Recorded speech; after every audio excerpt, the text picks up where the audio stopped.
Now for the main part of the show. I'd like to introduce Melissa Garcia and Amanda Ashley from Altitude Community Law. Melissa Garcia has been with Altitude for 23 years and has been doing HOA law for 26 years. And she thoroughly enjoys it. I will say she speaks passionately about it because she wants to help people understand the law and how to work through issues that come up largely from misunderstandings. Amanda has been working in it for, I'm not sure how long. It'll be 8 years Friday. 8 years on Friday, congratulations. And, but not 23. Yeah, practice 20, 8 adults. They both are very knowledgeable and, quite honestly, good presenters and fun presenters. So please join me in welcoming Melissa and Amanda. Thank you, everybody, and thanks for coming out tonight. Well, as Betsy said, we love to teach. We both love to teach. We like to try to respond to whatever your questions are. I'm sure when you saw the title, you were thinking, well, what does weird stuff mean? So I'm going to bring whatever question that I have to this class because I think it's weird. That is fine. I mean, we're going to focus on a couple of things that we think are weird and things that come up in our practice, but please, this class will run till 8, but our program probably won't go all the way till 8, so we welcome these questions as we're speaking and at the end of the class as well, so we can make sure that you go home and actually have whatever your questions responded to. So even if it doesn't necessarily mean it's weird, we would still try to resolve it tonight. So how many people here are on the board? Okay. How many are managers? We got one sole manager in the back. Okay. How many have been on the board for less than a year? Okay. All right. So we're going to pick on you tonight. No, I'm just kidding. So with the ones who haven't been on the board for less than a year, anyone on the board for 10 years? Oh, and the manager too. Okay, 5 years. How about 5? All right. Well, I'm sure that you probably have some common issues that could come up that you can help us, help everybody else in the audience also resolve some of these issues. But we are talking about weird stuff. I did want to say that these classes, we do, I think, maybe 4 for City of Greeley. Is that correct? Yeah. So we have another one. I just want to keep in mind that we do this throughout the year, and we have one more for Greeley on October 9th. I heard problems with maybe not enough communication of the classes. Well, the next one is October 9th, and that one is on required and recommended policies. Do you have them? And are they up to date? Policies are a huge thing in Colorado. Who knows what a policy is? I hope if you've been on the board for several years, you should know there are policies that are required under Colorado law that you have to adopt. And these days, associations are often under scrutiny for technical violations of the statute and of the governing documents. So this next class is really important.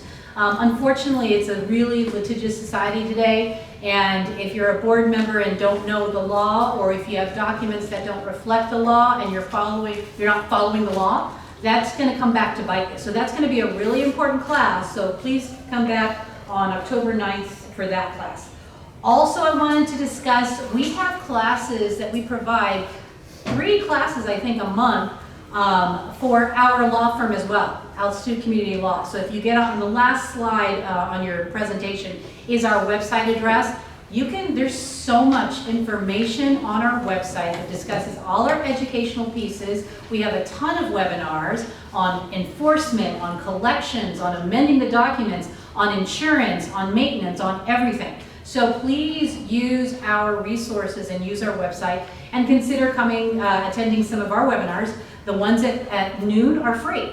So the ones that are in the evening that are a little bit more detailed and more geared towards board members, those ones, I think they're $15, but all the ones that happen on during the noon class are webinars that we record, and they're free, and then once we record them, we usually post them within the next few days. So anything and everything having to do with HOA law, it's going to be on our website, so please take advantage of that, okay? You also send out a newsletter. We sure do. We have a newsletter. We also have a blog. The newsletter, there's two newsletters, topics for a monthly newsletter that goes out. So please sign up and you can get our newsletter. We also blog on topics that come up, regularly. So trending topics, whatever's happening, EV charging stations, budget questions, all of that. The blog too is really important during the legislative session. HOAs in Colorado are on the front burner when it comes to legislative sessions, and there's so many new laws that come out every year. So keep an eye on that and get signed up to the blogs, because we regularly, Amanda does a lot of them, regularly do blog posts on whatever the new legislation is and what's coming up and how it's running through the process. So please, starting in January, usually through June, we have ongoing blogs about the legislation that's coming down for HOAs. Okay. All right, well, thank you so much for coming tonight. We're going to go ahead and go get started. Oh, I did want to say, does anybody here have budgeting issues or questions? Because that's our next class for Altitude. That's coming up next on September 16th. So you can get onto our website, sign up for that. That's one of our webinars that's at noon, and it's budgeting and special assessments, common mistakes. And that's September 16th from noon to 1 p.m. So if you have any budget questions, please sign up to that. Okay, let's get started. So what kind of weird stuff? I don't know if you can see any of that, but I'm not the person that puts together the pictures. So maybe you can see some of that, I don't know. There's a little cat there, and on the top of it says, the guy's maintenance tried to visit my house today and only left this on the door, and I'm crying. And then you see this little slide, this little note that says, little check box next to each one. First one is to repair plumbing, the second one is to preventive maintenance, third one is requested maintenance, fourth one is other, and then the fifth one, which is checked, says, we could not complete work requested because the black cat said no. And so that was a real post-it note that somebody left on a door. So that's the kind of weird stuff that comes up and you don't know how to approach it, but there is so many, and the other one, I can't even read it. Mall maintenance shop, we can repair anything. Please knock hard on the door because the bell doesn't work. Yeah, anyway, and the boards are often in these positions where, are we even supposed to be doing this? Is this our problem? How do we do it? How do we approach it? So when we say weird stuff, we're talking about just not the stuff that's not typical. Like the questions that typically come up for boards and managers are, maybe it has to do with a meeting. Well, what kind of notice do we have to give for a meeting? Maybe it's there's a problem with the fence. Who maintains that fence? Maybe it's something typical like how do we get records? On the annual meeting, how do we approve the budget? These are ongoing things. What we're going to talk about tonight is really just not the typical issues. It's where you actually go, how do I address this? I mean, what are the questions that I should be asking in this scenario? How do I approach the problem? What am I not thinking about? And there could be a lot of things. And again, if you brought your issues and questions tonight, please raise your hand and let us know what those are so we can work through them. But they're really just the unusual, not run-of-the-mill type of issues that we're going to try to discuss tonight. And we are really going to, even though there's a lot of issues that are weird, we're going to talk about these three things: the maintenance requests, who maintains and handles some things, complaints, how do you handle certain kinds of complaints, and then at the end we did a couple of miscellaneous things. I will say this is not even a maintenance issue really or a complaint, but I'm going to tell you about my weird issue of the day, because this just happened. This happened a little while ago, but it was something that came up today. And it has to do with a dead body. How do you deal with a dead body? Has anybody had to deal with a dead body? Probably Barb Mines, because you've been around as long as I have. Really? No dead bodies? I would have thought you would have, Barb. Yeah. Well, so here's my situation. It happens a lot. It happens a lot in our situation. So we had an association. It was a stacked condo. And unfortunately, a gentleman passed away on the second floor. It was in the middle of a really cold winter and a cold snap and everything, and there was really not much heat in his property. And what happened was he lived alone and maybe didn't have any friends or family, but no one really did a wellness check. And no one knew about the dead body until spring, when things were thawing out, and all of a sudden the person on the lower floor started smelling something, and juices started pouring through the floor. That's what I'm going to start the class with, okay? So that was a weird situation, but these will come up. If you're on the board, if you've been on the board for a couple of years, things that are not run-of-the-mill are going to come up. So we're going to approach those tonight. And with any type of question, approach, decision of the board, in every class that I teach, I usually start with this, because it doesn't matter if it's a weird thing or a normal thing, a miscellaneous thing, whatever, you always have to act according to this standard of care. Who has seen this? Who knows about this? Because this is so important for board members. This is what keeps you out of liability. And this is called the fiduciary. First of all, it's a duty that you owe to the association.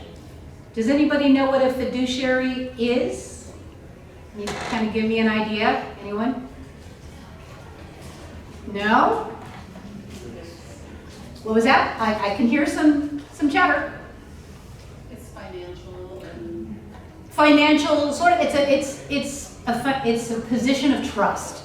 You're entrusted with the assets of the association, with the maintenance, with the enforcement, with whatever the duties are for the association. You're entrusted with that, and so you owe, as a fiduciary, as a person in a position of a trust, you owe a duty to the association, to the corporation. So every single decision that you make, could be small, could be huge, complex, simple, has to be done according to this standard of care, which is one of the duties of a fiduciary, to act with this duty of care. And these are the three things that you have to embody in your decision. You need to make sure that you're acting in good faith. You need to make sure that you're acting prudently and in the best interest of the association. I'll briefly talk about each one of these, but you really ought to, if you walk away tonight with nothing else, know the standard of care. This is going to protect you from personal liability. So good faith just means don't act in bad faith. Don't act maliciously. It doesn't matter if somebody is, unfortunately these days, I was talking to Betsy about how, it's not, I've been doing this here in Colorado for 23 years, and in the last 5 years, it's so contentious.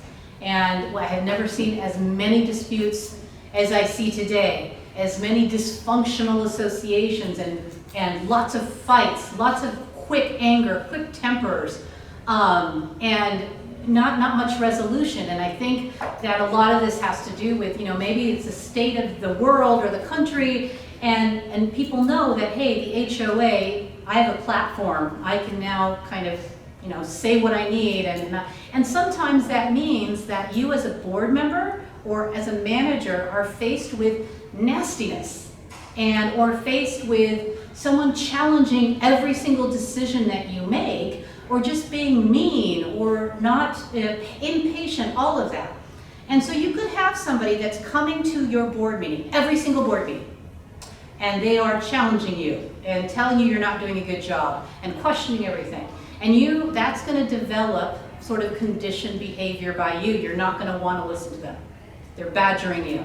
That's where you get into trouble, because it's easy not to act mean or malicious or egregiously maybe commit a crime. That's clearly bad faith. But what happens is you might not even know that you are treating them in bad faith because you're not treating them like everyone else. So when you have the person that's always in your face and repeatedly, and then all of a sudden they come to the meeting and they submit an ARC application or maybe a statement because they want to run for the board, and then all of a sudden you start treating them differently and making them jump through additional hoops. That's what gets you into trouble. even though you don't even know you're doing this. I mean, I go into a meeting and I know exactly who the problem person is without even meeting them. I might be there to speak to them. I go to the meeting, I'm sitting there, and all of a sudden this one person comes in and the entire body language of the board changes.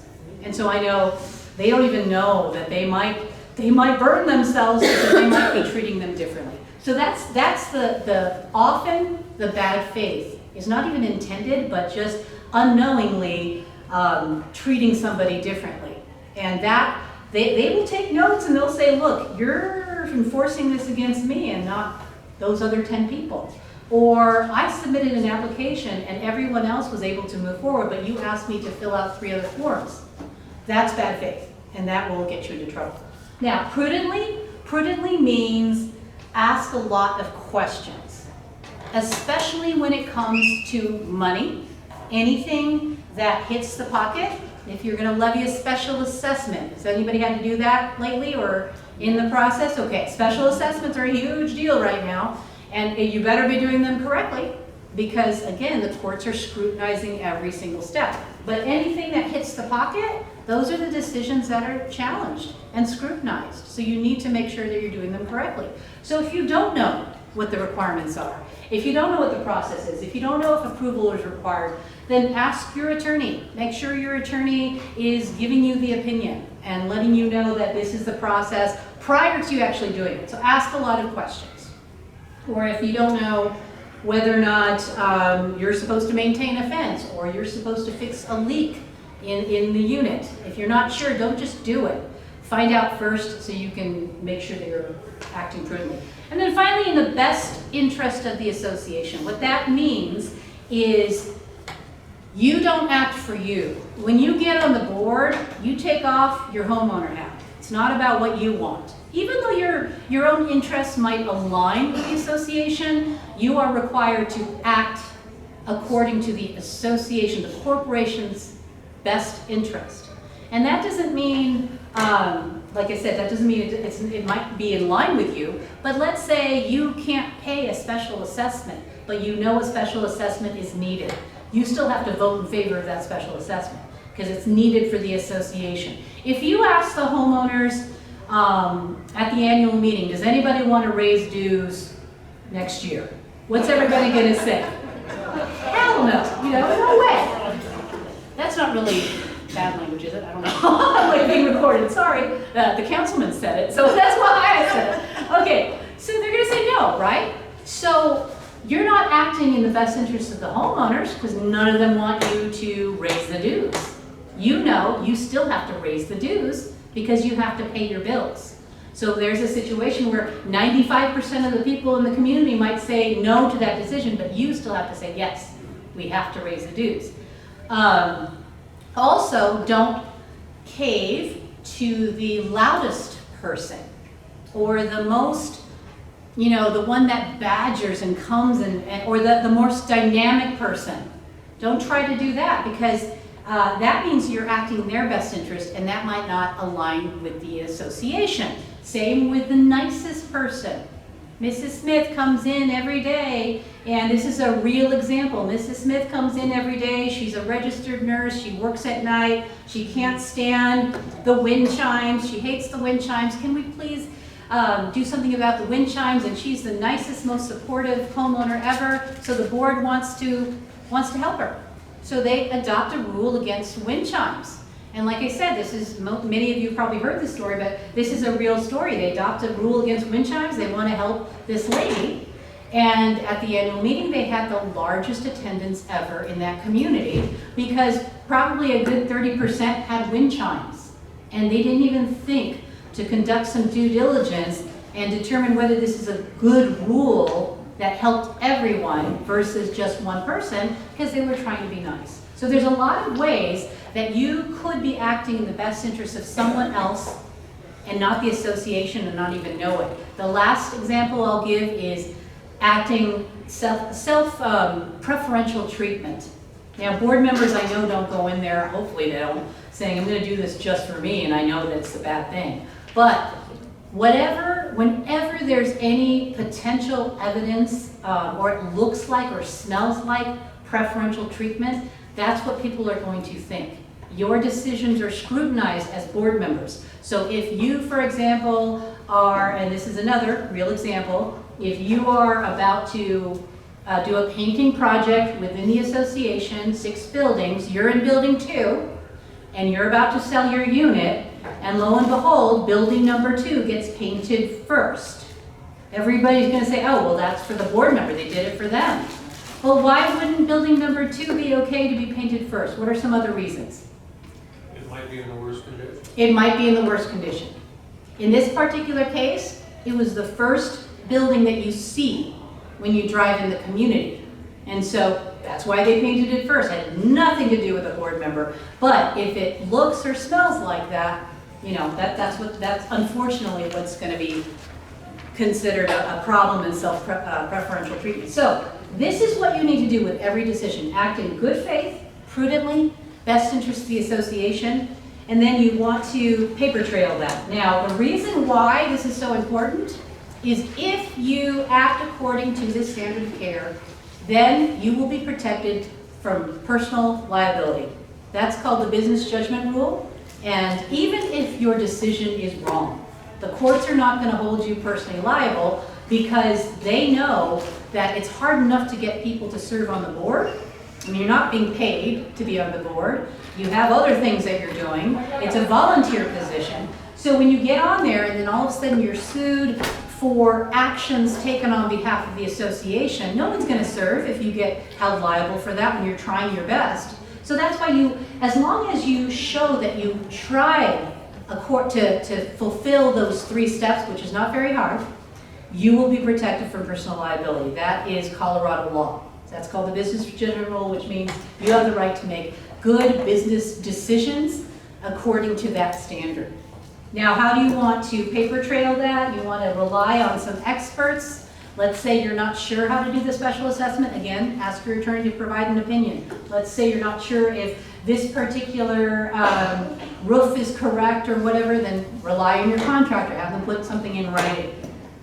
The other thing you want to absolutely do is that you have good D&O insurance. Now, what is D&O? Directors and officers liability.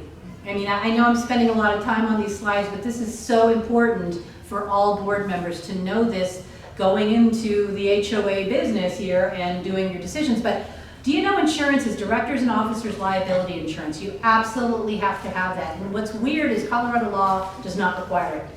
It's not a mandatory thing.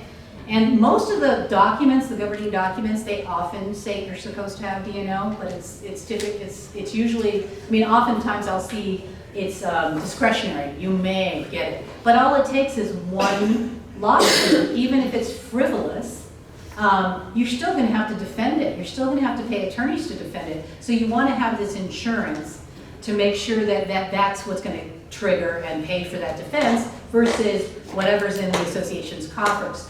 Now, a couple things about D&O insurance really quickly is you want to make sure that it's a stand-alone policy.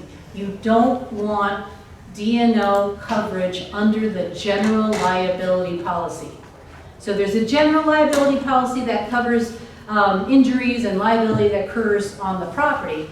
And then sometimes it'll have a little section that says, oh, and we'll also protect directors and officers if they get sued. And that's not what you want. You want a policy all on its own for directors and officers insurance. You also want to make sure that it's very broad and covers everyone that's volunteering on behalf of the association.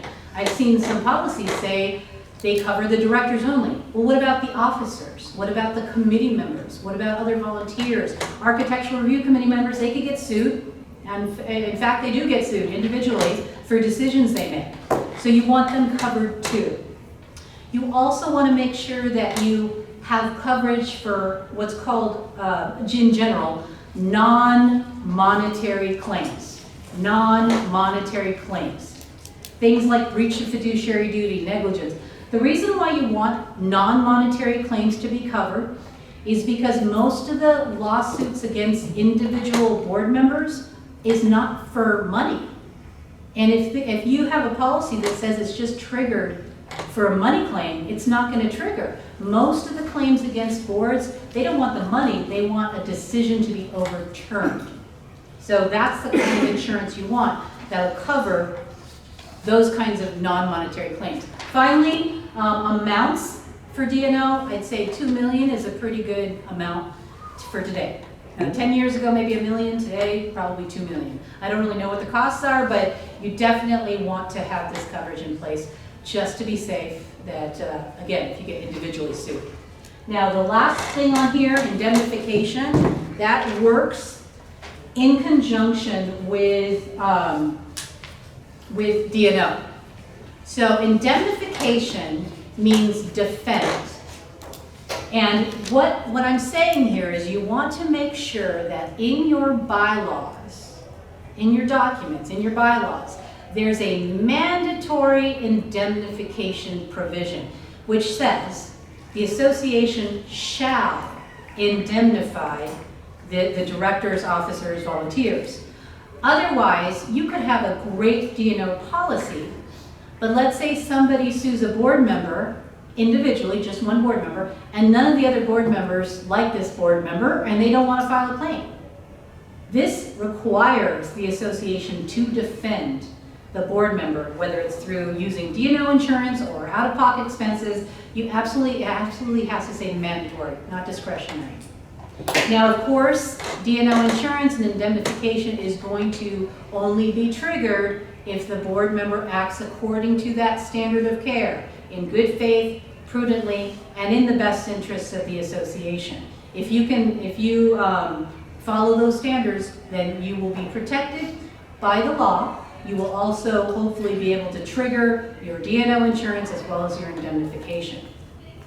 Okay, so yes? What's the difference between that and like bonding your board? So bonds are usually for fidelity, for theft.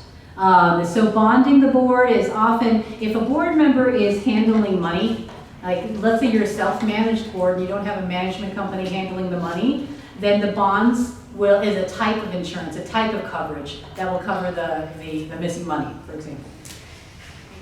Yeah, anything else? Okay, all right, so like I said, we were gonna talk about maintenance and complaints, some weird stuff that comes up there. Let me just get to this nice little. Melissa? Yes. I was waiting for the next slide just to see, there's another fiduciary duty, standard of loyalty. There's actually 4. There's 4 duties. Would you talk about the Duty of loyalty?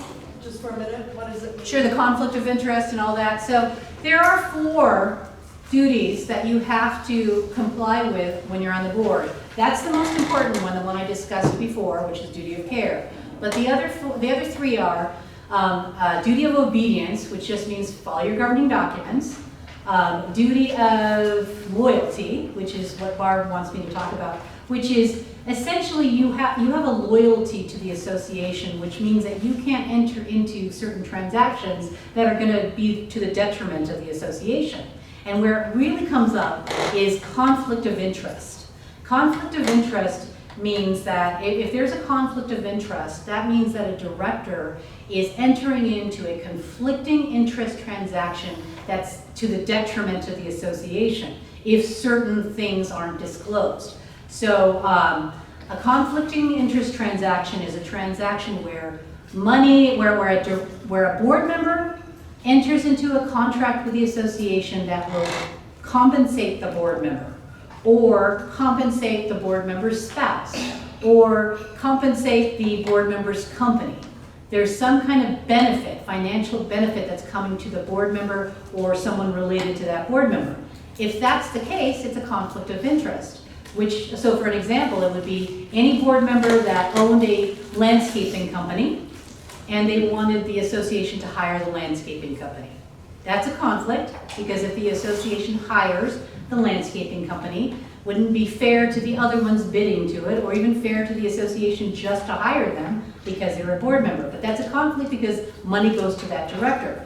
All you have to do is make sure, as that board member that has the conflicting interest transaction, all you have to do is disclose it to the remaining board members. Hey, I own this company that wants to bid for the association's work or project.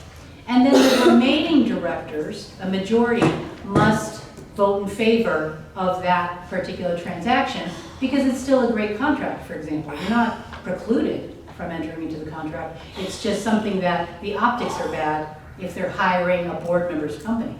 So that's the duty of loyalty really has to do with you're loyal to the association, so you're not going to enter into a transaction that could be to the detriment to the association and benefit to you without disclosing it first.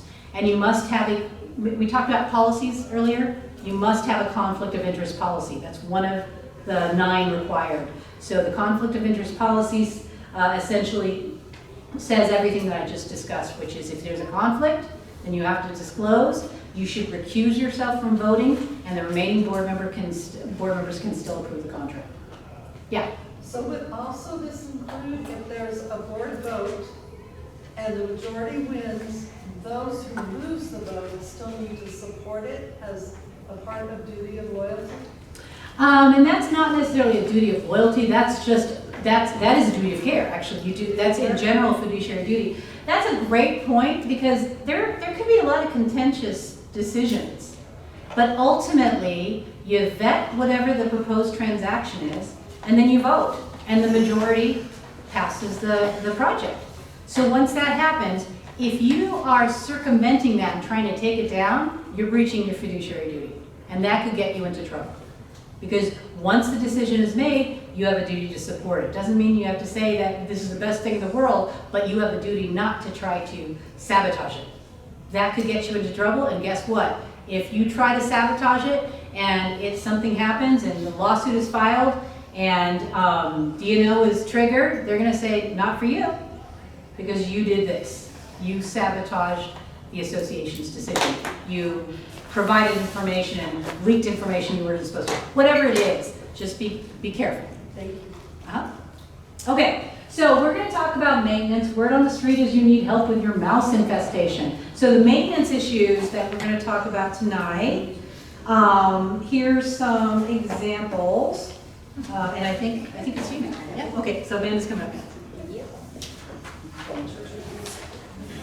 Why not hire the fox for your mouse? I think that's a good idea. No cost. I picture that fox that's having a accent, kind of like the mob, what's his name, Marlon Brando, saying, I hear you need help with your mouse infestation. Yeah. Is that better? Okay. So some of the things we're going to be talking about, rodent infestation inside the home, so whether it's mice or rats or, I don't know, possums, whatever else. Possum, I guess, is the rodent. Bats in the attic, not in the belfry, that's a completely different problem. Beehives, goose poop in the yard, and of course prairie dogs, which can get very contentious very quickly. So the general rule when you're determining these maintenance obligations, the generic, the general, the first place you go, is you're going to say, okay, who owns the property that's at issue, right? So if it's rodents and they're in the house, who owns the house if they're coming in? Wherever, who owns the property, who maintains it, who repairs it, and then who insures it. And I'm not going to get into a whole lot of insurance tonight because that's an entirely different subject. But those are the first 3 rules, and then you have to say, okay, but what? Unless, so those 3 things, unless there's an agreement to the contrary, or somehow that responsibility is shifted by law. So what the heck does that mean? Well, let me tell you because I'm here. All right, so when you're determining ownership, you're going to look at, in Colorado, under Kiowa, we have 2 types of communities. We have planned developments, that's generally single-family homes, and then we have condominium communities, which are condos. Now, some of you might say, well, what about townhomes? I live in a townhome. And the law in Colorado actually doesn't reference townhomes. So townhomes, even though we call them townhomes, are generally either a planned community or they're going to be condo communities. So with a planned development, that's when we're looking at single-family homes most often, although it can be townhomes with a shared wall can be considered a planned community. So what are we looking at? If anything, when you're looking at the ownership, if the declaration or the plat maps or any of those documents in a planned community, they will most often say planned community, but they will refer to ownership of the residence, the dwelling, as well as the lot or the land underneath it. And that's going to be your planned community. When you get to condo communities, we're talking about things like the airspace or the unit. So in the declaration, airspace or unit. So the first thing you do when you're trying to determine what kind of community you're in is you go look at it, right? Drive around. It's usually very easy to spot the condominium versus the single family homes. When it gets tricky is when it's townhomes. So you're gonna go look at the community first just to see how it's physically structured. If you're in a mixed community, some of you are, where you have maybe apartments or condos over here and you have single families here and you have patio homes, etc., it gets a little more confusing. So then go to your declaration and see if it says things like planned community or lot or the maintenance obligations reference the residents and the land beneath it. And then under Kiowa, when you're in a planned community, Kiowa, the Colorado Common Interest Ownership Act, Kiowa says that common elements, so the common areas in a planned community, are owned by the association. So if you were going to pull up a deed for, let's say, the park that's in your community, if it's a common element, it's going to list the association's name. Now, sometimes the declarant hasn't actually turned it over, and that's a different issue, but it should reference the association's name, and that's how you know that they're the owners of the common elements. When we get to the condos, again, we're looking at condos, or we're looking at maybe it's a townhome and you're not sure if it's condo or planned community.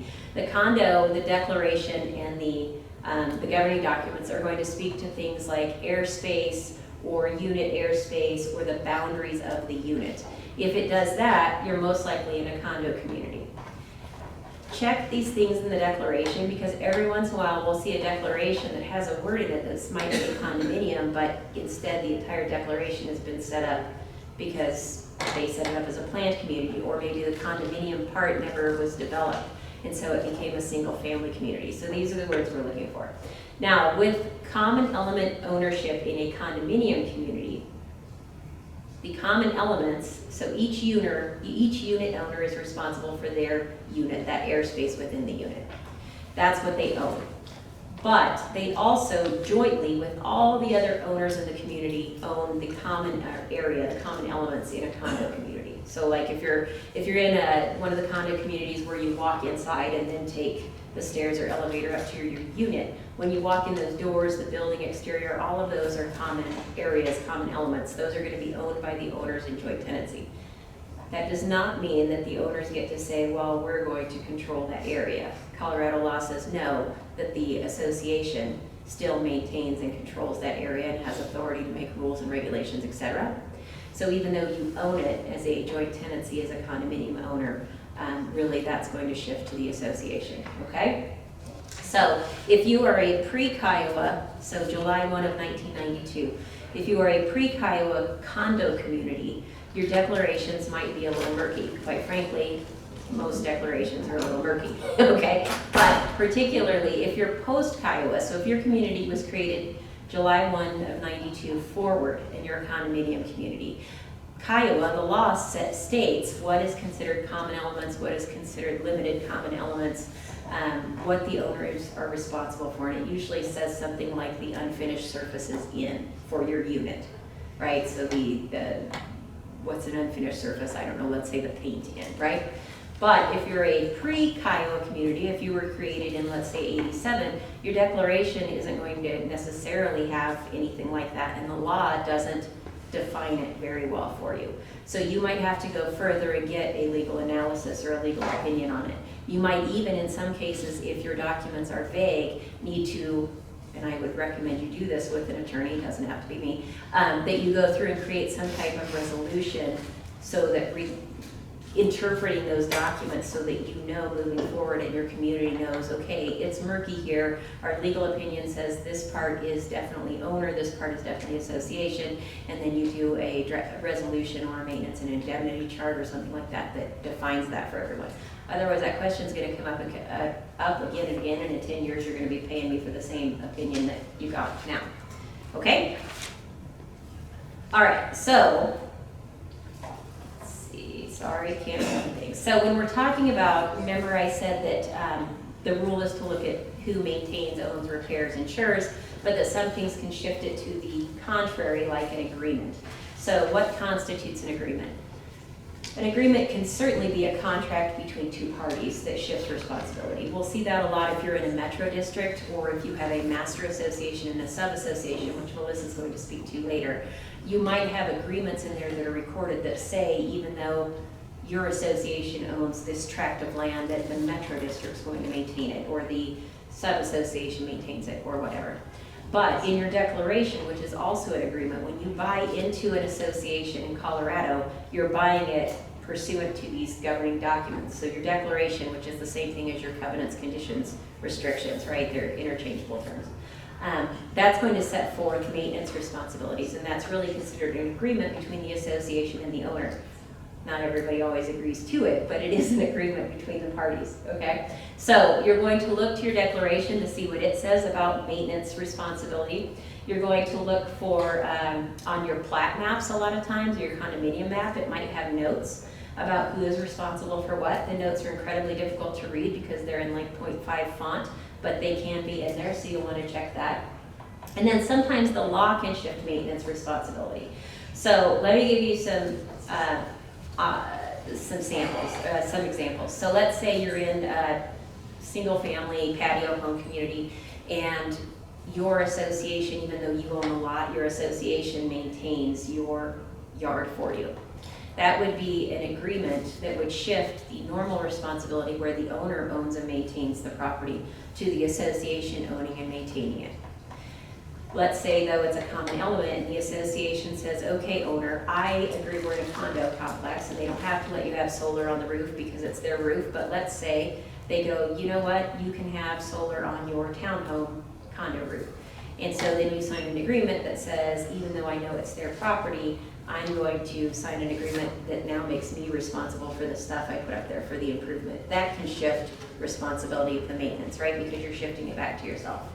And then certainly the law can shift it. So if a fire is started and burns, I don't know, I start a fire in a trash can in the lobby of the condo complex, and I'm on camera, so clearly you know it's me, the association still has that duty to maintain and repair the fire damage, but now it can assess me back as the owner because we have proof that I did it, and the law would allow that shift back because either it was negligent or it was intentional or whatever, and so there's provisions in the law that switch it back. So why am I telling you all this? Because all this will affect when you're looking through your documents and you go, oh wait, I got the answer. It says right here, the owner maintains blah, blah, blah. All of these may shift that and vice versa from the association. Okay, now as an aside, if the association maintains the element or is responsible for maintaining, repairing, etc. the element, and again, I'm not getting into insurance, the association then has the discretion as to whether or not to maintain or repair it. What I do not mean by this is I do not mean if Barb calls me because she's an owner in my association and says there's a gigantic gaping wall in the exterior siding and the association maintains it, and I say, we don't want it today. You can't do that, right? I've been put on notice, it's a big issue. I'm the association. In that case, I'm gonna have to go out and look at it and act reasonably. But if, and I'm gonna use you again, Barb, if Barb says, my garage door is painted white and I want it changed to green, and I'm the association that paints that garage door, I don't have to run out and say, oh, she's right, she hates the color white, I should change it to green. I get as the association, because it's my responsibility to maintain it, repair it, to determine when that schedule is of maintenance and repair. So just because you have an angry owner who shows up and says, I'm demanding this be fixed today, that doesn't necessarily mean you have to fix it as the association. Conversely, angry owner, if you're the one demanding it, you have to know when it's reasonable and when you're looking like gaping hole, reasonable to fix. Roof pouring water in, reasonable to fix. Something like, well, I don't like the siding has a very small crack in it and it's not to the point where it's damaging anything, that may not be something the association needs to fix at that time. So the association has that discretion. That's hard for a lot of you on the board because you get the people that come in and yell a lot, right? Okay, so now we're going to talk about analysis. Can I jump in really quick? Sure. One last thing about what Amanda just said, where an owner wants something done right away, and the association has the discretion, the board, to do it according to their own time frame. When you're rewriting your declaration, if you're going to rewrite your declaration, we typically add a clause, because sometimes an owner will just do it anyway. And because they don't like the fact that you haven't done it quickly enough. And your priority, again, is with the corporation. You can't do everything according to this person or that person's time schedule, so they just do it anyway. Well, what if they do a bad job? Or what if they demand reimbursement, which a lot of them will do? Because now I did the maintenance, and now you pay me because you don't have to do the maintenance. So we typically add a clause saying, well, first of all, you're not allowed to do any of the obligations that the association is supposed to do. But if you do it, you're not entitled to reimbursement. And that doesn't mean that the association can't decide, or the board can't decide, well, you know what, it was a great job. It's true, we don't have to do it now. We're going to go ahead and reimburse it. They probably still have that discretion, but they can't demand reimbursement. And in fact, if they did a bad job, they might have to then restore it, and you're going to charge that back to them, whatever costs incurred, because they shouldn't be doing it in the first place. Okay, so make sure that if you're amending, that you put that clause in there for future issues. Thank you. You're welcome. And certainly you're going to get questions about, if I didn't make that clear earlier, cosmetic issues. Sometimes cosmetic meaning I don't like the paint color, but sometimes cosmetic is, well, I think that this needs to be fixed so I can sell the unit. And you, as the association, will go out and consult your experts, like an engineer, who comes in and says that's not damaging whatsoever and it's wearing perfectly fine and it's not ready to be replaced, so you can rely on that. All right, so analysis, rodent infestation. So rodents and bats in the attic, again, not bats in the belfry. The analysis is going to be the same for most of these, and it's going to start with everybody's favorite word, which is it depends. Words, it depends. So it's going to depend the maintenance responsibility. So the responsibility for getting rid of said rodent or bat is going to depend on a couple things. One, who owns it? Who maintains it? Is there an agreement shifting responsibility or maintenance responsibility to the other party, or is there some law that does so? So we're going to do rodents, for example. If the rodents are coming in through the siding and the association maintains the siding, and you clearly see a hole in the siding because you've either failed to maintain it or it's time to maintain it, then it's going to be the association's responsibility because the association maintains that component. However, if you have a rodent who gets in, let's say, through a dryer vent that's going into the owner's unit, and it's otherwise perfectly maintained, and the owner maintains that utility because it's servicing their unit, the association calls and says, well, I have rats in the house. If you're determining that it just came in, so to speak, naturally, as rats or mice do, then you may, as the association, instead be like, listen, owner, there's nothing that it requires us to do anything here.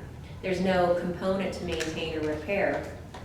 And it looks like the mice are getting through because you failed to do whatever it is.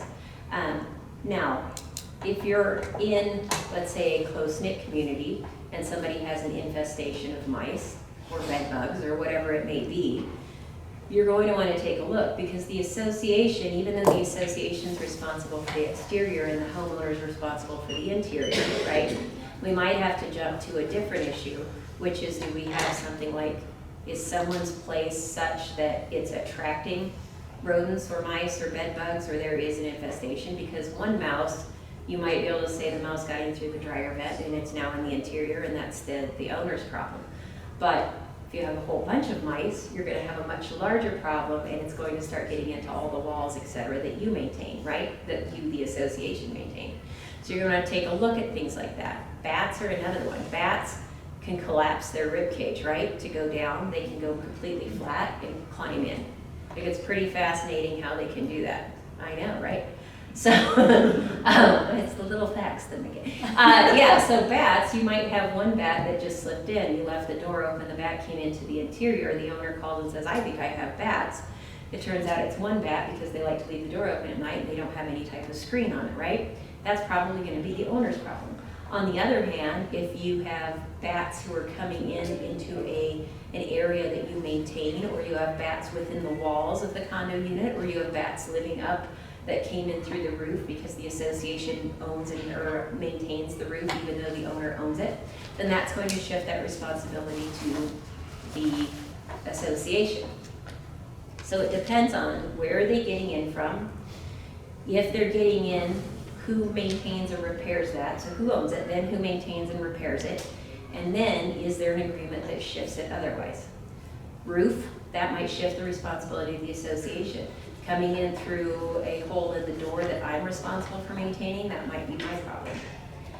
But you always have to act reasonably when you see these things, right? Because you have to think, okay, if we're in a condo community and I now have 40 wild rats, we might need to do a little bit more about it because they're going to get out of the interior.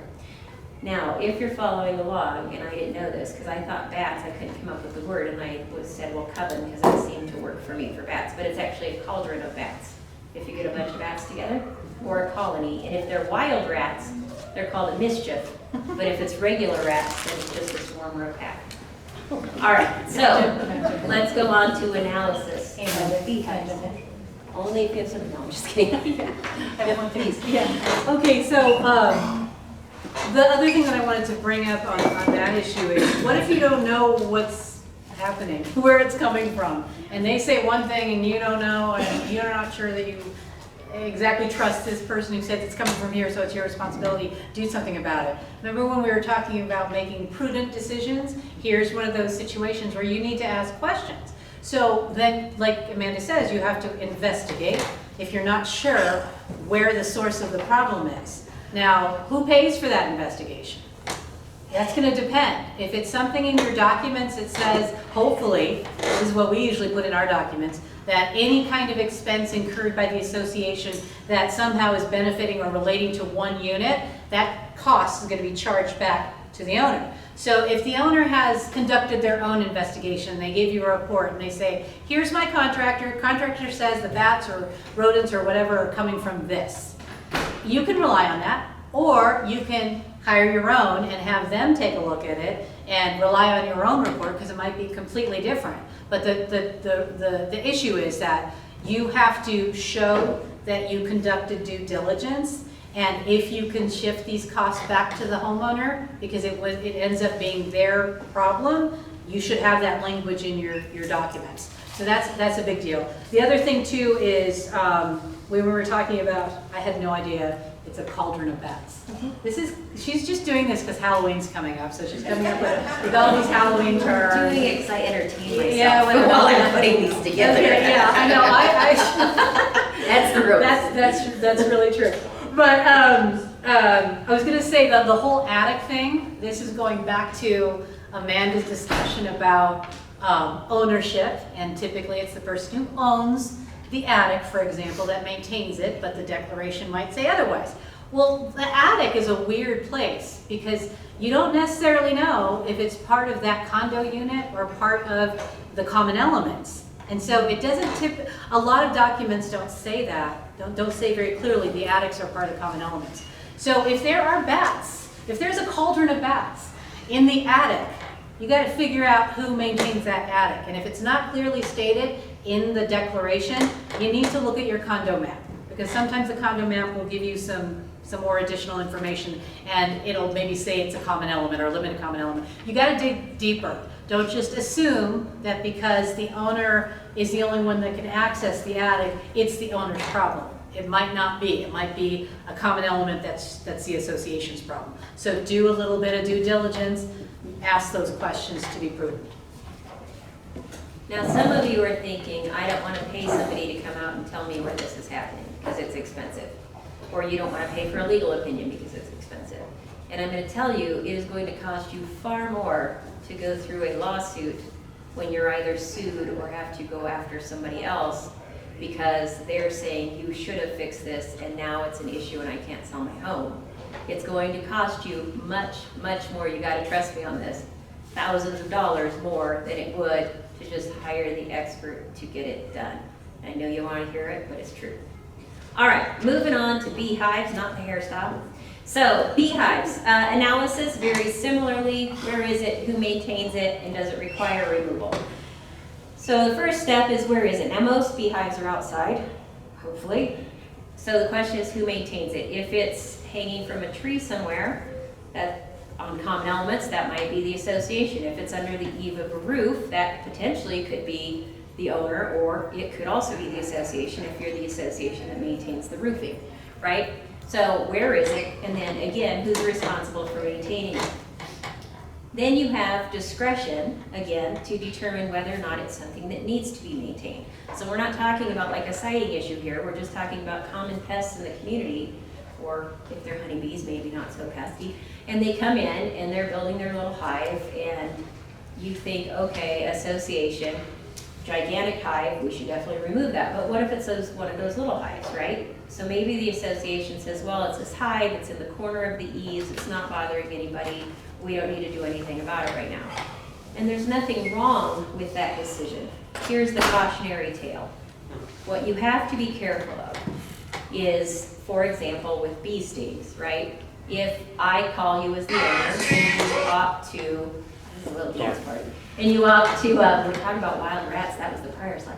So, and you opt to not remove it because it's this itty bitty tiny beehive, right? And then the owner either decides to remove it themselves and falls off the ladder, or, it's kind of a good song. All right, stop. Just kidding. So if the owner then decides to crawl up the ladder anyway to remove it themselves, and the owner were to fall, or the owner gets stung, right? That is going to allow the owner, and of course you can sue for anything, but allow the owner to come back after the association because the association did not properly maintain, or whatever it is, remove, in this case, the beehive. Likewise, if the bee comes down and stings somebody and they go into anaphylactic shock, right, you're going to have a huge problem. So be careful when you're exercising due diligence and you're exercising discretion about these things. I don't want to make you think worst case scenario, but you've got to think it through and think, okay, do we need to remove every tiny little, 1-inch beehive, little wasp nest? Maybe not. But depending on how big it is, you got to start thinking through that analysis because it will come back to bite you in the end. Amanda? Yes. Sorry. That's okay. Wasp nest, second story, under the eaves, it's a townhome. Documents are silent. Yeah, nobody knows who maintains the roof. No, but, well, the roof is maintained by the HOA, it's under the roof. What about the siding? Is it condo or planned? Is it townhome It's planned? It's a townhome. Yeah, but is it townhome with the unit airspace language, or is it townhome with the shared party wall that you maintain your own yard, et cetera? Because that's gonna, Condo airspace. so if it's condo and it's going to be presumably the eaves, the roof, the exterior is all gonna be common elements, then most likely that's going to end up being the association's issue.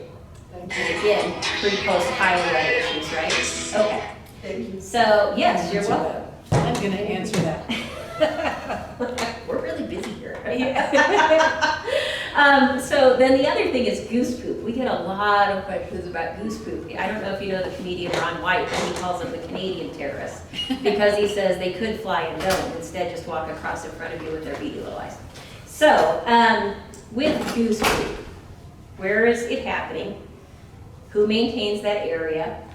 And then who landscapes it, right? So if it's common elements, the association maintains common elements, the association can then use their discretion to decide how much goose poop is too much goose poop, okay? However, if it's on, let's say, my lot, and the association maintains my landscaping, and I call and complain that there's goose poop, then the association may have the obligation to clean it up.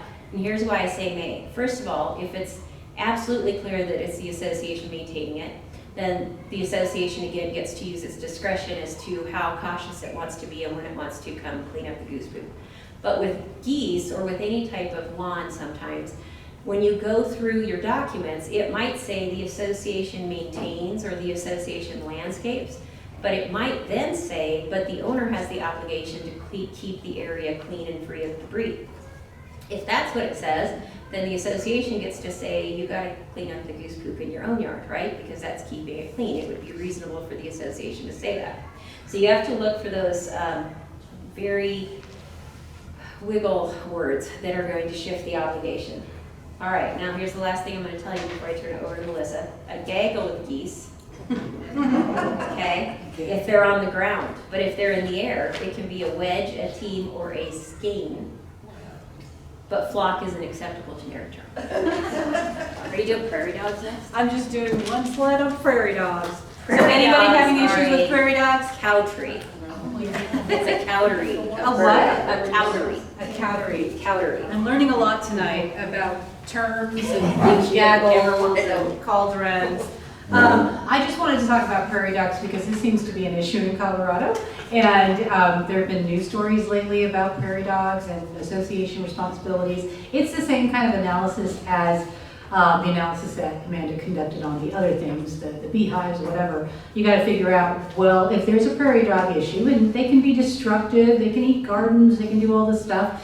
And if the prairie dogs are living on common elements, then the association does have the duty to take some kind of reasonable action. But what's reasonable? What exactly do you want to do? Are they just living there and then they go off onto other land elsewhere that's not bothering anybody in the community? Are they moving on to, are they just damaging the common elements? Well, then you should be repairing the common elements. That's probably going to be a common expense. What if they're moving on to other lots? And what if they're damaging property of other homeowners? They're going to be complaining and they're going to say, well, do something about the prairie dogs. So I wanted to use that as an example because, again, the board has discretion, but you're going to want to do a lot of due diligence when it comes to, and discussion and maybe survey as to what to do with the prairie dogs. Because there's a lot of options out there, but your community, you need to know the pulse of the community. In the latest news story that I saw on prairie dogs, there's an association, I think in Boulder, where they made the decision, because first of all, there's no state protection for prairie dogs. There's state protection depending on other types of species, but there's no state protection for prairie dogs. So you have an option of exterminating them. I mean, that is an option. There's other ways you can relocate them. Certain cities and towns have their own ordinances where they prefer different types of dealings with the prairie dogs. So you should figure it out what it is for your county or city or town. But there's no ultimate state protection. If you have a prairie dog issue, though, there might be a lot of people that don't want you to exterminate those prairie dogs.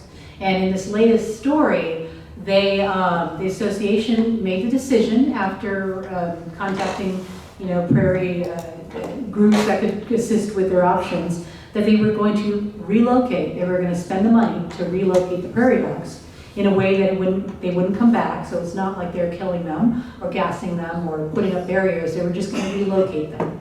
And after that relocation, they were going to exterminate if there was any left. So they're going to relocate as much. So it was a nice little compromise. But this is just the last week. I mean, now the board is getting death threats, and it's a very political issue. So it's almost like with something that is so important. I mean, there's a big group out there that protects prairie dogs. You have to survey. You have to figure out what the community wants. Know what your audience is, because sometimes maybe it's really expensive to continue to relocate or do something else. But that's the kind of information you want to know beforehand, so you can make a good decision in the best interest of the association, which includes knowing the pulse of the community, so you're not faced with some political issues down the line or just some terrible behavior from groups that really want to protect it. So that's just something, I raised it because it just seems to be in the news quite a bit. The other thing is, if the prairie dogs, kind of shifting gears here, if the prairie dogs are actually located on a lot, and let's say not the common elements, and then the neighboring lot owner wants you to do something because the prairie dogs are leaving the first lot and going onto the second lot and destroying that person's garden or whatever. It's a little tricky here because there's probably nothing in the declaration that talks about prairie dogs and having to remove or relocate or exterminate prairie dogs that are on your property, even if it's causing damage to another person's property. Maybe there's a nuisance provision that says, you have to address any violation where it's offensive to me or whatever. That's not a very strong thing to go for an association. So it's just trickier because it's not like the owner with the prairie dogs is doing the bad behavior. They just happen to have the prairie dogs on their lot. So if you get that kind of situation and you're wondering whether you have to enforce against those prairie dogs or against the first lot owner, that's when you need to talk to your attorney so they can look at this and look at the language in your documents and give you the best options. And maybe the option is it's not something that we can address. We don't have jurisdiction for this. And it's something that you neighbors need to address yourselves. and determine how you want to address it. Okay? And that's kind of going into our next section, which is enforcement and complaints. What do you do with complaints, weird complaints that come up? And like this one, I honked at the car in front of me and this angry alpaca popped out and now I'm not sure what to do. I mean, look how angry he looks. So how do you respond to these kinds of weird issues? And I'm going to turn it right back over to Annette. All right, but wait, there's more. But wait, here's more. So, some examples of what we're gonna talk about here, the complaints. They're weird complaints in that, weird meaning they're not, usually there's nothing in your declaration about them. They're not so weird in that we get these all the time, right? So rabbits eating the gardens, woodpeckers making too much noise, coyotes, deer eating the vegetable gardens, neighbor has a camera pointed at my window or my door, they have lights pointed directly at me, neighbor's doing a fight club out in the yard, police are getting called, etc., sheds in the backyard or some other type of improvement in the backyard. Those are all calls we get quite a bit. So rabbits, which can be a herd, a nest, or a colony, although some people are now calling them fluffles, which is fantastic, although not scientifically determined. So when it comes to rabbits, we're going to go back to, I'm going to say it again, who maintains the area. So if they're eating the garden, who maintains the garden? But the problem is when you look at these types of things, so when I'm talking about wildlife specifically, rabbits and woodpeckers in this instance, is are they going to be, are they naturally in the area, okay? So if we look at the rabbits, the gardens, let's say they're eating the garden or they're eating whatever, the association installed garden. We say who maintains it, we say the association does. Then the next analysis with this type of issue is, okay, the association maintains it, but does the association have a duty to remediate natural wildlife in the area?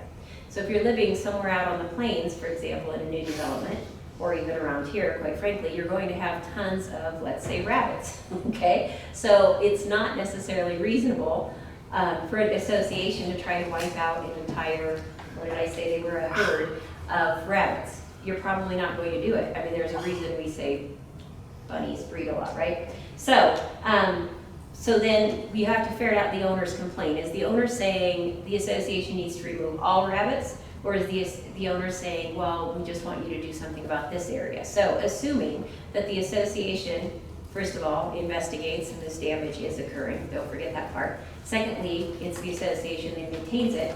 Then the third part is, well, okay, what does the owner want? Do they want us to take out all little bunnies in the area? The association would probably, if we're to go in front of a judge, that would be deemed to be unreasonable because there's probably hundreds, thousands of bunnies. So then the next step is, well, does the association have a duty to make sure the rabbits aren't eating the flowers or the other landscaping? And that's going to depend kind of on, like, how bad is it? Does the association have a duty when one rabbit ate, I don't know, my petunias? Maybe not. Does the association have a duty if there's literally hundreds of thousands of bunnies sitting out in the yard and they're starting to eat everything and no amount of marigolds is keeping them away? Well, maybe the association does then, if it maintains that area. So what do they do? Well, again, it's the association's discretion. The association gets to determine how much, whether or not they need to do something that's their responsibility to maintain. But the association is going to want to consult an expert, like we were talking about earlier. Bye, Barb, thanks for coming. That's going to say, the expert to come out and say, is this actually a problem? Does the association need to, and can it do anything? Can we put up little fences around the community installed gardens? And will that keep the bunnies out? If not, if the expert says, well, listen, there's bunnies and bunnies just happen and this isn't an infestation by any means, then the association can use its discretion and rely on that report not to move forward with any type of maintenance.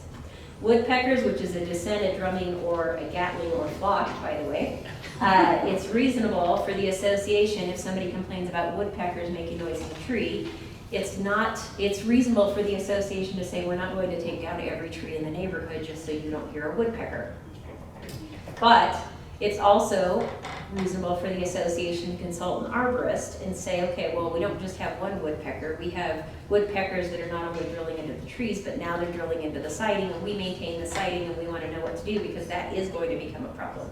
So maybe you consult your home construction person, right? Who says, oh, well, you want to put up metal over the hole because woodpeckers will keep coming back and drumming into the same place in the siding. Did you know that? I found that out because I had a woodpecker in my house. So you put up metal because then they won't drill through it because they try to come back at the same spot, right? If it's in the trees and you determine that it's a larger problem than just one cranky neighbor who's saying, well, this woodpecker is keeping me up all the time, then you consult an arborist and say, well, can we do anything? The arborist might say, well, we have this thing that you can put around trees and it keeps woodpeckers from attacking certain trees, and maybe you put those in the spots where they're most frequent. Or maybe your arborist says, this really isn't an issue. There's one woodpecker and we haven't seen him in 3 months, in which case then the association again uses its discretion, because the natural occurrence of things that are there already, like rabbits and woodpeckers and deer and coyotes and so on and so forth, the association doesn't necessarily have a duty to remediate those animals. Part of it is we're moving into their territory, right? Now that's different if I'm standing on my porch and a moose shows up and I'm in downtown Denver, or I'm down in Greeley and we see a grizzly bear that we didn't even know existed here, right? That might be a different situation. All right. You with me so far? Well, I can't run the thing, so maybe you're not. All right. So when we get to things like complaints about the neighbors, neighbor has a camera pointed at my door window, or neighbor has the light from their garage and they've decided they hate me and they're shining it right in my window. The first step is you got to check out to see whether the violation's actually occurring, right? Because maybe I'm more sensitive and I know this guy hates me anyway, and so I'm just assuming he pointed it there. But maybe you come by as the board member and say, well, actually it's not pointed towards your window. It's just a bright light. So you have to determine, is there, first of all, evidence of whatever they're claiming the violation is. Either you go by and look yourself, you have your manager look, you have them submit photos. The second step is it a violation, right? I might not like the lights that shine brightly in my eyes, but if your governing documents, policies, rules, guidelines, architectural regulations, etc., say nothing about where I can have my lights pointed, then there's really nothing the association can do because there's no violation of the documents, right? There's also, contrary to what some of us would prefer, no expectation of privacy outside of our home. So if my neighbor has a camera pointed towards my window, maybe I call the cops and report it and say he's a peeping Tom, but there's no expectation of privacy when I can pull the blinds. Do I want to live in the house all day with the blind pulled? No, I don't, but that's not the association's issue at that point because there's no violation occurring, right? Okay, now if you get there and you say, well, we do actually have rules and regulations and architectural guidelines that say you're allowed to have this type of pole and you have to point it only on your own driveway, or it has to be, you know, this, I've seen different lumens, etc. Then you can, as the association, once you verify that this is a violation and is occurring, go out and follow your covenant enforcement policy. What's the issue with covenant enforcement these days? 2022 law passed that said you have to give somebody 30 days to cure the violation, unless it's public health and safety. Then they get 72 hours. So 30 days to cure the violation. As soon as I shut that light off, I've cured the violation. And then when I turn it back on, it's a new one, right? So these can be very difficult to enforce. The best you can do if it is a violation like this, and you've determined it's a violation, is go ahead and follow the covenant enforcement policy. But the owner's not going to be happy that's the one getting the light shine in their eyes, right? Because it's going to be just repeated letters over and over. And that's just the way the law is written right now. Okay. If it's Fight Club, this is one we get a lot where either the police are getting called or they're constantly out in the street, or you can hear the people screaming at each other, so on and so forth, which can be very annoying and disruptive and probably a little scary, right? So is it the association's obligation if there's fight and the cops are constantly being called? Should the association go in and tell everybody stop calling the cops? No. Because if something bad is going on, the association, first of all, doesn't have authority to tell somebody not to do that, but secondly, it's a safety issue, right? Should the association run in with like the boxing gloves and jump in the middle of the fight? Also no, under any circumstance. Might be fun for a little bit. Colorado has a make my day law, that's all I'm gonna say about that. So, what do?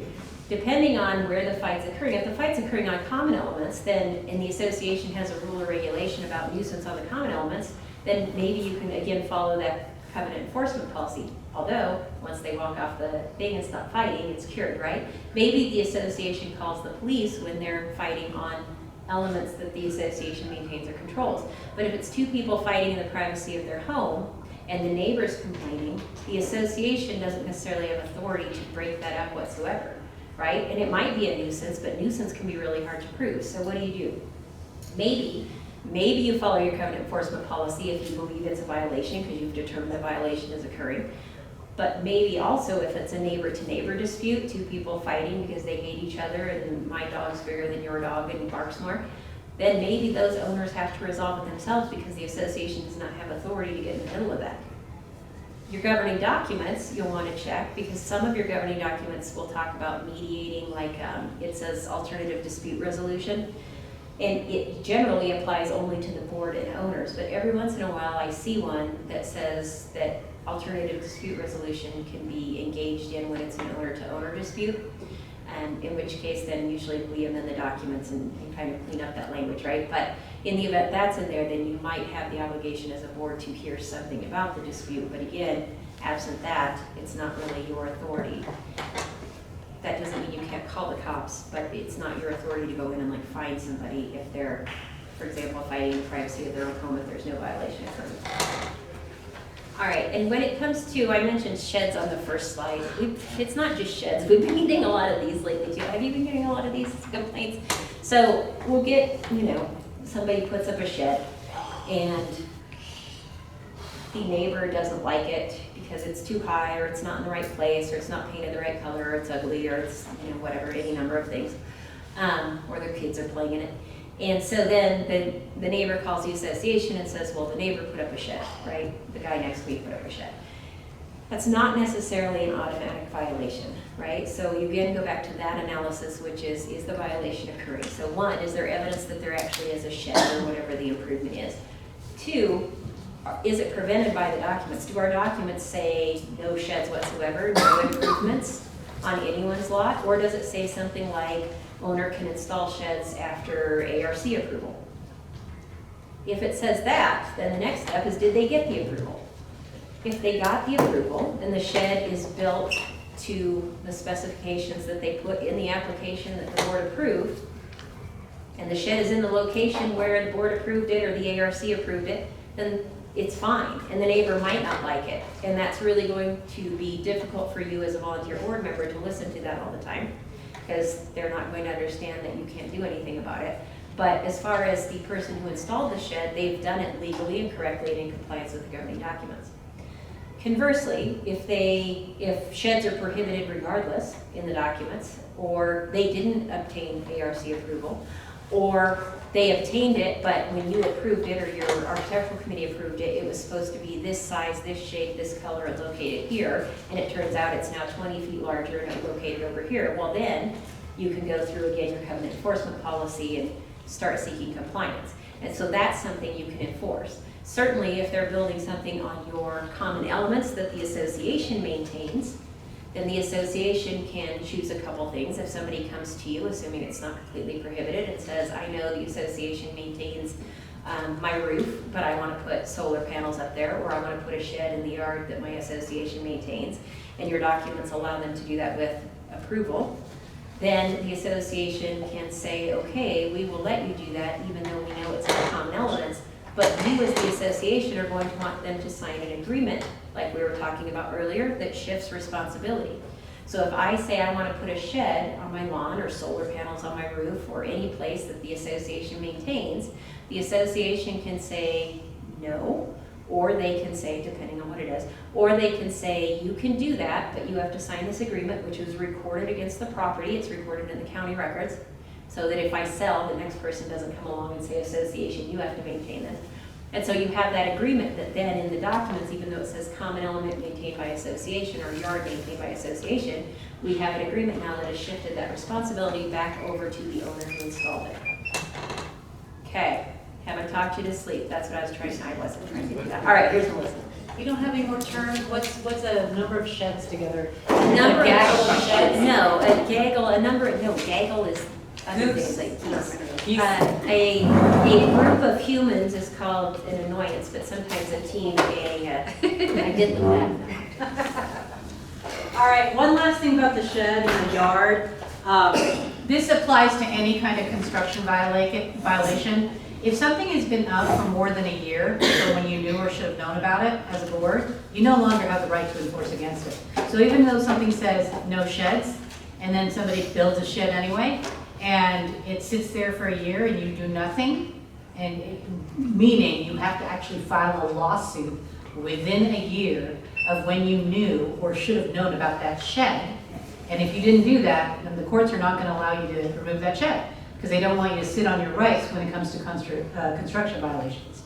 Now, what happens with a shed in the backyard, though? How did you know? Nobody knows about it until the neighbor complains. So what we've seen in court is, even though there's a 1-year statute of limitation for construction violations, if the 1 year starts on the day that the neighbor complains, you could probably make an argument that it hasn't run because we didn't know about it until the neighbor complained. But lots of judges are saying, you know what, it's really not an issue. Nobody has ever complained in the last 4 years until the neighbor came. So we don't think the association should have the ability to take it down. So just keep in mind, that's kind of one of those weird fact scenarios where you might have the right to say no shed, but if you sat on your right, or if the existence of the shed is really not an issue for the community, courts might say, sorry, no. Can I add something to that? Yeah. So there was actually a Court of Appeals case that came down this last year that basically said if you have covenants and you're not enforcing them, you don't then get to start enforcing it against the one person, right? So that was actually about a garage, but we could use it for this example. So if everybody in the community, you just haven't really enforced the shed issue, right? And they all have sheds, or they all have whatever it is. And then one neighbor starts complaining about the new person that put up a shed, or the new person comes in and puts up a shed. We've had Court of Appeals came in and said, listen, you never enforced this for like the last 10 years, and now you're trying to enforce it about this over this person. And so in this case, the court said you didn't enforce it, you lost it. Conversely, or along those same lines, I guess I should say, not conversely, you can't, if a prior board approved something, you don't get to come along and take that back because you don't like it now, right? So if a prior board approved, again, the shed, and the new board says, I hate that shed, tough. Like, the board approved it, and that's what they're going to rely on as long as it was built to those specifications. Okay, sorry. No, it's great. Those are two things that came up recently. Okay, so now we're going to move on to some miscellaneous items that I think are not run-of-the-mill issues, but maybe things that come up. There's 4 things I'm going to talk about. The first one is a master-sub relationship. Is anybody in that here? That sounds dirty, master-sub relationship.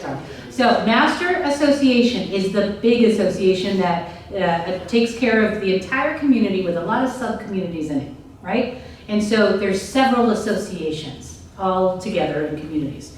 And when you have a master-sub relationship, sometimes there's confusion of who's supposed to maintain what, or who's supposed to enforce what.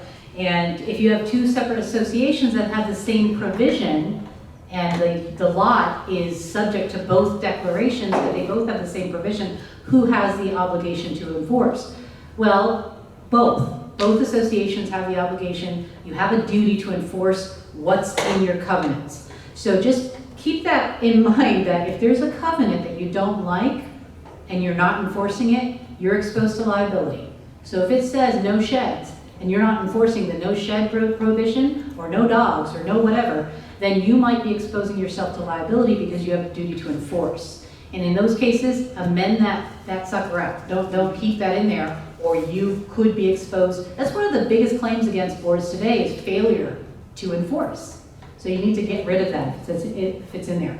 But if you have a master-sub relationship, both associations have to enforce it, and maybe that's a good thing, because if the person who's committing the bad behavior is being enforced by both associations, it's probably a higher likelihood that that person will comply. But both of them have to do it. But also look to whether one of the documents controls over the other document, because sometimes it'll say the master association is the enforcer and the sub-association is not. And if that's the case, just go to the master association. Also look to whether the documents provide discretionary enforcement. It could say something like the master association is required to enforce X, the sub-association may enforce it, or they may allow the master to enforce it for them.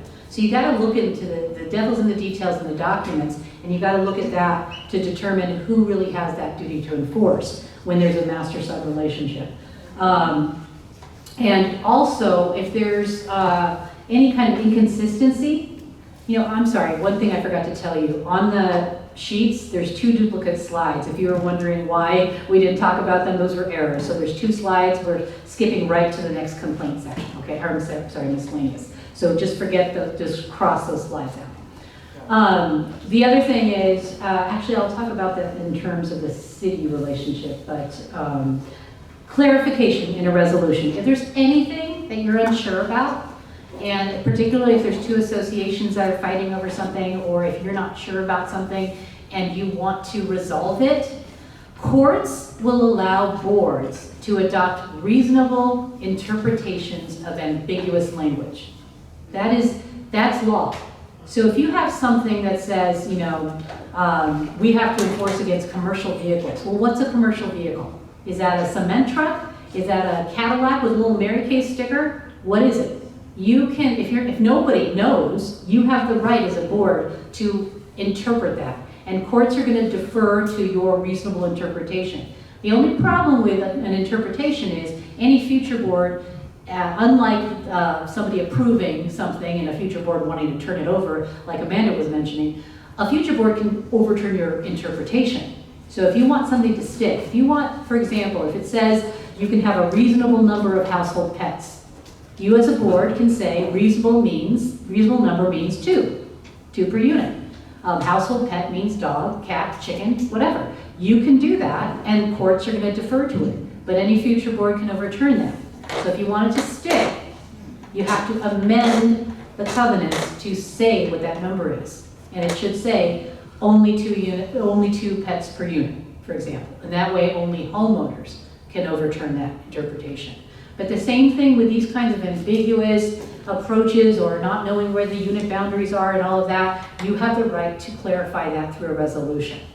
And I would suggest you do that, because any future board, you might be having these hodgepodge decisions, and it's not going to be good for the association. Okay, next thing, the city versus the association. Sometimes the city has ordinances that cover the same kind of thing that the association covers in their covenants. And sometimes homeowners will be complaining about a particular situation that might actually fall under a city ordinance. So if there is a provision that is being violated, a city ordinance that is being violated, and a homeowner says, let's say the documents don't say anything about chickens, and then the city says no chickens. Okay, and then the homeowner wants you to enforce the no chickens. Well, you have no jurisdiction as an association to enforce the city ordinance. If there's no violation in the documents, if there's no provision, then you tell the person who's complaining that they can go to the city to enforce its own ordinance. You have no jurisdiction to do that. And we see this all the time, where homeowners want the association to enforce something that they have no right to enforce. If there is something relevant, if there's a covenant, rule, or policy that's similar to the city's, so let's take that chicken again. Let's say the city says that you can have up to 6 chickens, but your covenants say chickens are prohibited. Which one trumps? Which one supersedes? It depends on what's stricter, okay? So, city says chickens are allowed. You have every right to amend your declaration to say chickens are prohibited. You can be stricter than the city, unless the city's ordinance actually prohibits you from adopting something that's contrary to its restriction. So let's say the city ordinance says up to 6 chickens are allowed, and no covenant, rule, or regulation can be enforced against this ordinance. In that case, you have no control. But if it doesn't say that, you can still prohibit chickens in your community as long as you amend your declaration to do so. So you can be stricter than the city. And again, as long as the city's ordinance doesn't call it out. Yeah? Doesn't the city also, and if I read right, we had an issue with chickens, but you have to have, each of them have so much acreage or land. Look at Betsy standing up, because I have no idea. I was on that. You have to have a certain amount of acreage for each chicken, and if you don't, and that's excluding the square footage of the house footprint. So, you have to have at least 1/10 of an acre for one chicken. Yep. 2/10 of an acre for two chickens, and that's not including the square foot of the house. So you have to have the square foot of the house plus 1/10 of Oh, the acre. plus, yeah, you are lost, but it's big enough for one chicken. And it also depends on the size. For chicken questions, I can give you the phone. Okay, so that's only one example. There could be, what if it's the other way around? What if the city says chickens are not allowed, but you say they are permitted in your declaration? Well, then that's a problem. I mean, then if somebody is complaining about that, well, that's, your declaration says they can have them. But if the cities say no, then the complaining owner has to call the city to enforce its ordinance, right? But you should probably amend that out of your declaration, because it's going to cause problems if you say something that's allowed that the city says no. But the proper party to enforce that violation is the one that has the ordinance, the city in that case. The other issue I want to bring up when it comes to just associations having, I don't know this, hold on a second. I don't think it's in this one. No, okay. One thing that I wanted to mention, it's not really city versus association, but it has more to do with the state superseding. And Amanda had addressed this in, what if the law shifts the responsibility or shifts something so that it supersedes what your documents say. The big issue with a lot of associations is whether or not the association can enforce private restrictions, parking restrictions, on public streets. And for the longest time, there was no answer. Because the association's gonna say, well, it says right here, no parking of RVs on the street. So it says right here in the declaration, so we have jurisdiction to enforce that. But the city might say, well, no, wait a minute. Are those public streets? If they're public streets, that's our jurisdiction. That's the city's jurisdiction. So you have no right to enforce your own private restrictions on public streets just because your declaration says that. And so there's been lots of lawsuits and everything over the last several years. The courts have been split on that. And it wasn't until, I think, 2022, maybe or 2021, where the state stepped in. And now the state says you have no authority to enforce. You as an association has no authority to enforce the use or say what can be done on any public right-of-way. So if the streets in your city, in your association are public, it doesn't matter what your documents say, you can no longer enforce those restrictions on the street. So if people are complaining to you about whatever that is, you can now say that the law prohibits you from enforcing it. And it's not just public streets, it's public rights of ways. So those little, tree lawn areas and those medians, you might have been able to say what they can do and plant and whatever. You can no longer do that as well on any public right of way. So that became law a couple of years ago. Private roadways. In our association, we are responsible for replacing the road if it is in bad condition. Okay. We own it, or is that a public?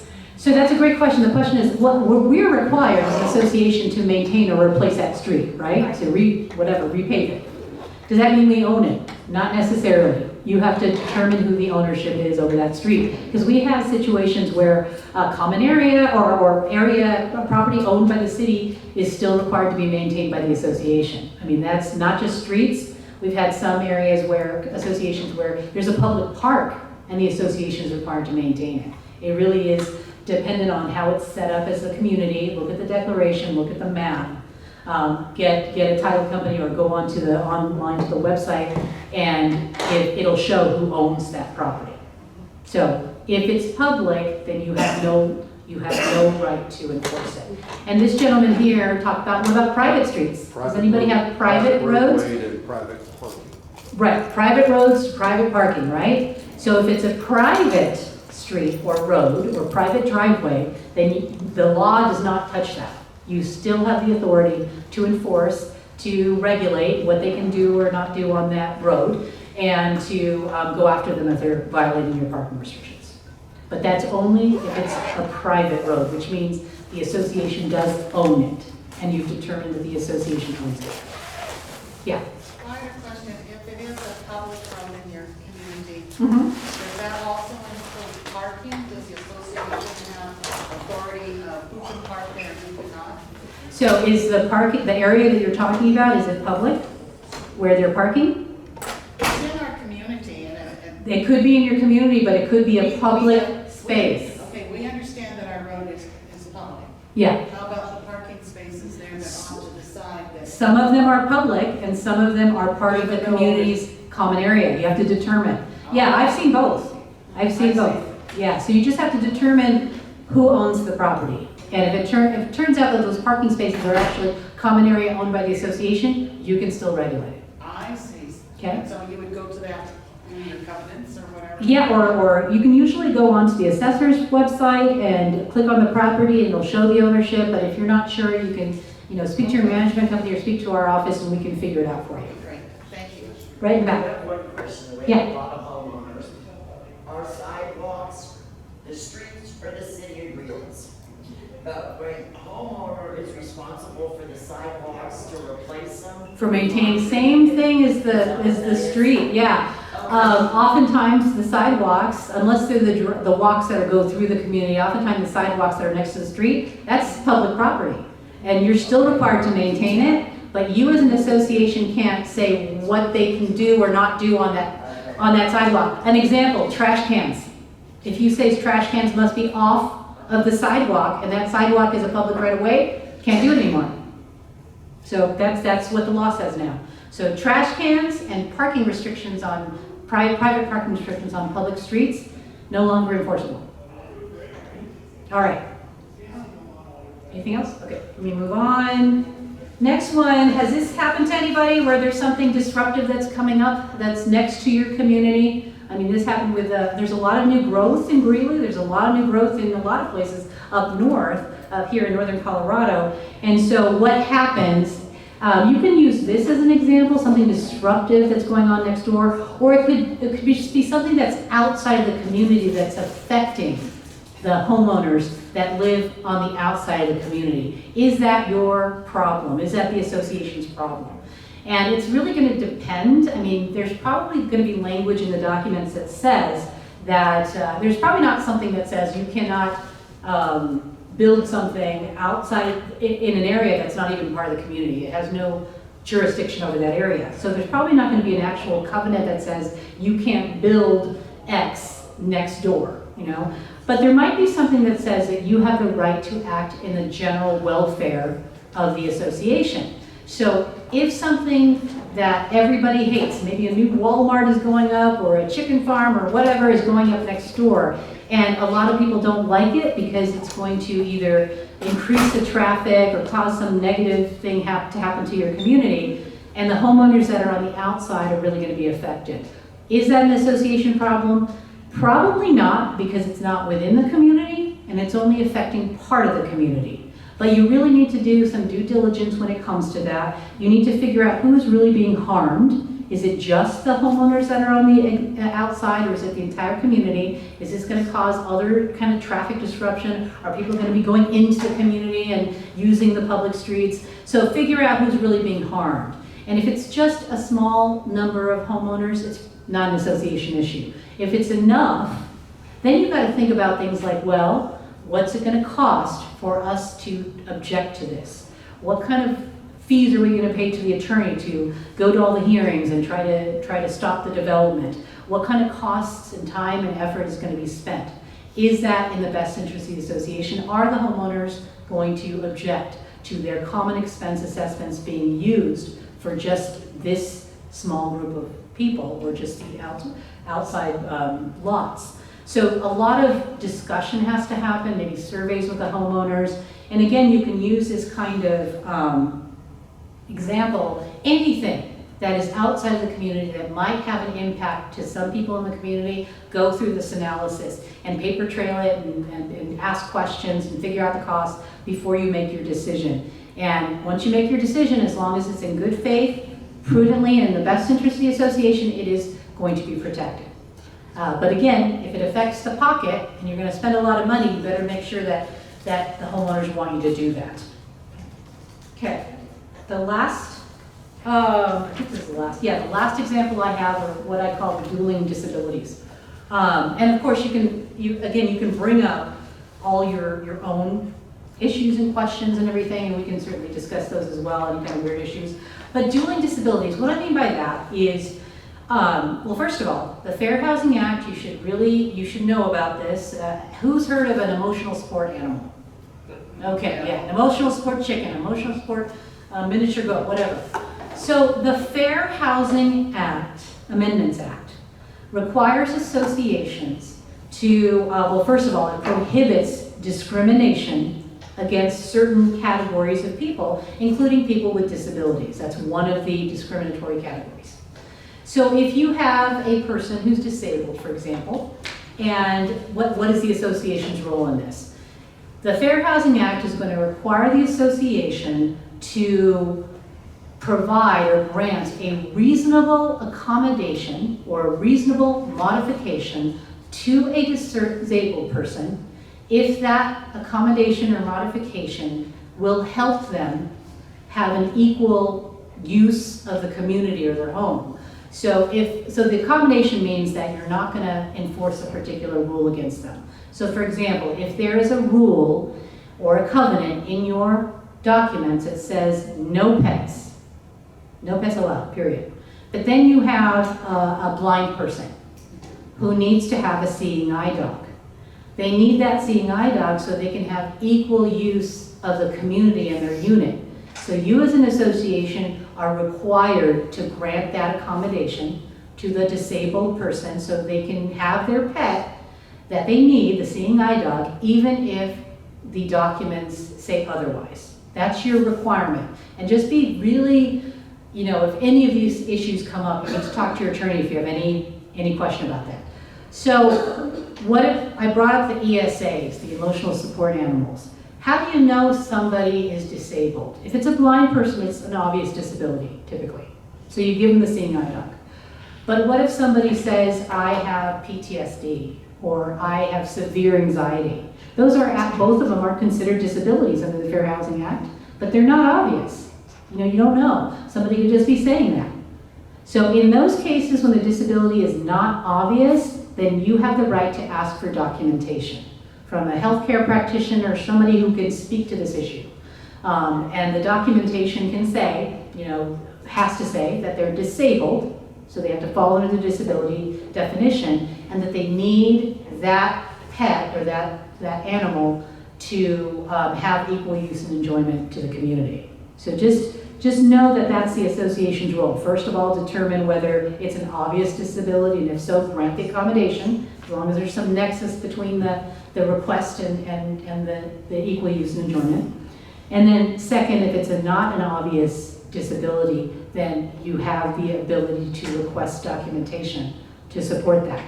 Because there's a lot of people, unfortunately, that are there, getting around the system by just saying, oh yeah, I'm disabled and I have this, and there really is no support for that. If it's not obvious, you do have the right to ask for documentation.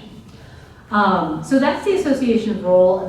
Modification is another thing is, if a person is disabled and they need to make a modification to the exterior of their home or interior that would otherwise be prohibited, you, again, as an association, your role is to grant that reasonable modification.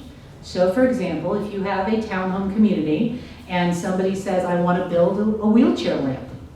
If they're not disabled, you have no obligation to say, go ahead and put that ramp in.